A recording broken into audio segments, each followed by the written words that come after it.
Poser des mots par écrit et analyser ses émotions, c'est comme dépoussiérer l'intérieur de soi et ouvrir des fenêtres rouillées depuis longtemps. La lumière éclaire chaque recoin du grenier où nos souvenirs étaient relégués. Nous les regardons pour la première fois en face, les yeux grands ouverts, sans peur de nous brûler. Au moment où le chemin de cet homme qui avait accompagné le mien sur des sentiers parallèles, sans que nous nous croisions réellement, s'est séparé du mien, j'ai réalisé pleinement combien il comptait pour moi. Bien plus que je n'aurais osé me l'avouer il y a encore quelques jours, puisque la question ne se posait pas alors. Toujours derrière un combiné, sa voix en fil d'Ariane, je le percevais comme immuable.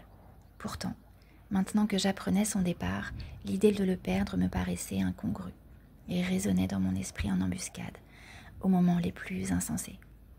Sous la douche, dans les bras de Dorian, sur le trajet de la crèche, au moment où mes paupières se ferment pour la nuit, comme un de ces refrains qui accompagnent mon quotidien dans une obsession incontrôlable, comme des notes fredonnées au piano alors qu'on ignorait jusqu'alors être capable d'en jouer.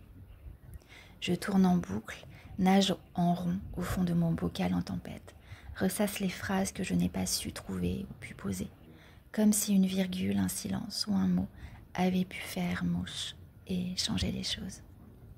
Je tente de me raisonner, de me rappeler qu'il s'agit d'un banquier parisien, un de ces êtres bénis des dieux qui n'a probablement jamais craint le lendemain ni redouté la fin du mois, en comptant les aurores comme on énumère les moutons, en attendant l'éphémère soulagement de la paye mensuelle.